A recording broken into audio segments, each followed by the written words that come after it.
Kalau manusia saja memberikan hadiah terbaik Anda kejar, kenapa Allah yang sudah menyampaikan ini yang terbaik ya aku berikan, ini sesuatu yang paling istimewa yang aku persembahkan, kenapa tidak kemudian kita siapkan dan kita kejar itu semua?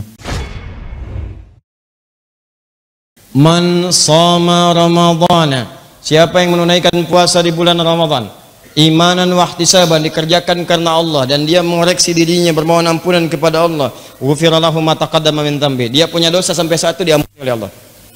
Man qama Ramadhana, qama itu fi'il, kata kerja dari kata qiyam. Kalau ada qiyam tidak pernah disebutkan dalam sunnah kata qiyam qama kecuali ibadah di malam hari. Yang dimaksud qiyamul lail, sepakat semua ulama. Yang dimaksud tarawih, salat di malam harinya.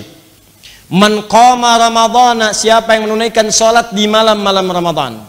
Salat malam. Qiyamul lail dikerjakan siang atau malam? Malam, ya ada lailnya jelas, lail itu malam. Ya. Man qama, siapa yang menunaikan qiyam, bangun malamnya. Tuh lihat sini. Imanan wa ihtisaban, bukan sekedar qiyam. Kalau cuman qiyam, mungkin anak-anak juga bisa. Ya, hampir semua kalangan bisa yang mampu berdiri, datang salat selesai. Tidak. Kata Nabi, aduh jangan sekedar datang salat pulang, bukan begitu caranya. Kata Nabi, imanan wa ihtisaban, tunaikan karena Allah. Ikhlas. Lalu ihtisab. Di sela-sela rakaatnya, sujudnya atau jeda rakaat ke rakaat yang lainnya, ayo ihtisab, muhasabah, minta ampunan. Minta ampunan. Makanya Nabi mengajarkan doa di setiap jeda rakaat. Allahumma innaka afuwun tuhibbul afwa fa'fu anni. Tuh. Dibaca dan bukan sekedar dilafadzkan, bukan. Ya, selalu kalimatnya bukan talaffuz bil lisan fahasiba, bukan cuma diungkapkan dengan lisan, tidak, tapi maknanya dengan jiwa, rasakan dengan hati. Allahumma innaka afuwun, ya Allah engkau itu punya sifat pemaaf dan pengampun dosa. Tuhibbul afwa, dan engkau mencintai orang-orang yang minta maaf. Fa'fu anni, aku mengaku aku punya banyak salah sampai malam ini, ya Allah, ampuni saya ya Allah. Jika engkau wafatkan saya di malam ini, ridhai saya ya Allah, ampuni dosa saya ya Allah, tangisi dosa Anda pada saat itu. Jadi begitu Anda lakukan, ghufira lahu ma taqaddama min dzambi, maka sampai detik itu semua dosa Anda sampai detik itu diampuni oleh Allah. Hilang. Anda bayangkan, tidak ada waktu dalam setahun itu yang siang malamnya menghadirkan ampunan seketika dari semua dosa kecuali Ramadan. Makanya Allah mengatakan syahr Ramadan, kalimat syahrnya disebutkan, kalimat Ramadannya dimunculkan. Yang ini bukan sekedar menyebutkan waktu kapan kita berpuasa, tapi menguatkan dosa-dosa akan diampuni. Yang ini menegaskan bukan sekedar sebulan puasanya, tapi ampunan itu pun akan berlaku selama sebulan siang dan malamnya. Allahu Akbar. Siang ada peluang dosa digugurkan, malam ada peluang kesalahan dihanguskan. Itu cuma terjadi di bulan Ramadan.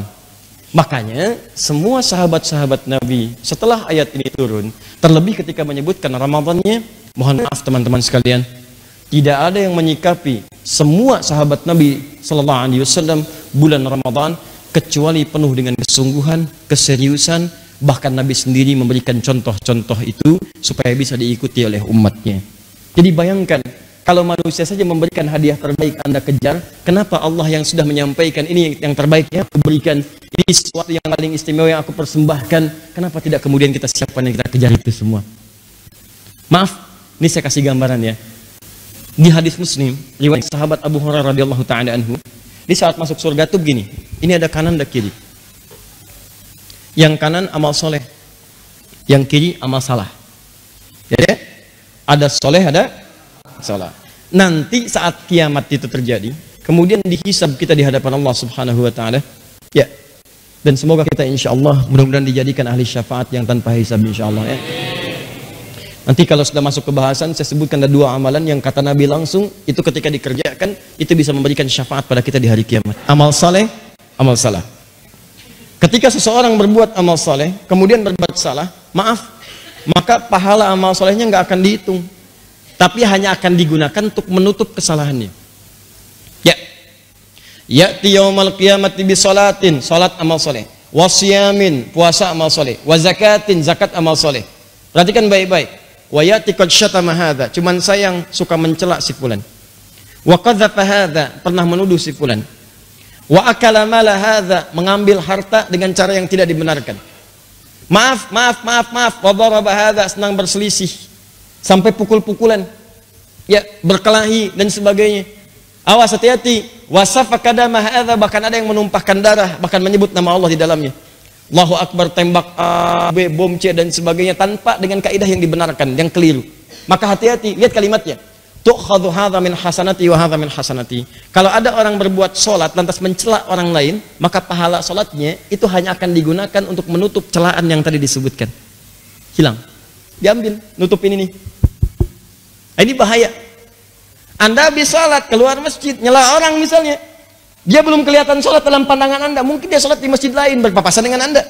Ya, lihat kesimpulan tuh. Iya, kayak ahli surga aja ya. Iya ya. Waktu zuhur begini udah lewat, belum ke masjid. Semoga diberikan hidayah oleh Allah. Iya, nggak seperti kita. Iya, mudah-mudahan Bapak Tusul Khotimah. Misalkan, itu saat dibincangkan, seketika mengalir pahala itu yang Anda dapatkan kepada orang tadi. Jadi kalau Anda dicela oleh orang lain, nggak usah marah dulu, karena ditransfer pahala. Jangan dibalikin lagi, udah dikasih dibalikin lagi. Dasar kamu begini, dibalikin lagi. Kamu juga begitu, yang nggak ada ujungnya. Paham ya? Nah, maaf, wasyamin, dia puasa, wa qadhafa hadza, dia menuduh orang lain, maka pahala puasanya ditutupkan kepada tuduhan tadi. Fa in faniyat hasanatu, kalau habis kemudian, maaf sekali, kalau habis kebaikan-kebaikan ini, tersisalah keburukan satu. Pernah gosipin orang misalnya, maka diambillah dosa orang yang digosipkan tadi, ditimpakan kepadanya, faturiha finnar, maka dilemparkan dia ke neraka. Nah sekarang ada yang beruntung, pahala dikumpulkan, dosanya ada. Jadi pahala banyak, dosa banyak. Ya, maaf, hati-hati. Tiba-tiba mendapatkan Ramadan, apa yang terjadi? Ini dihapuskan semua yang dosanya. Habis semuanya.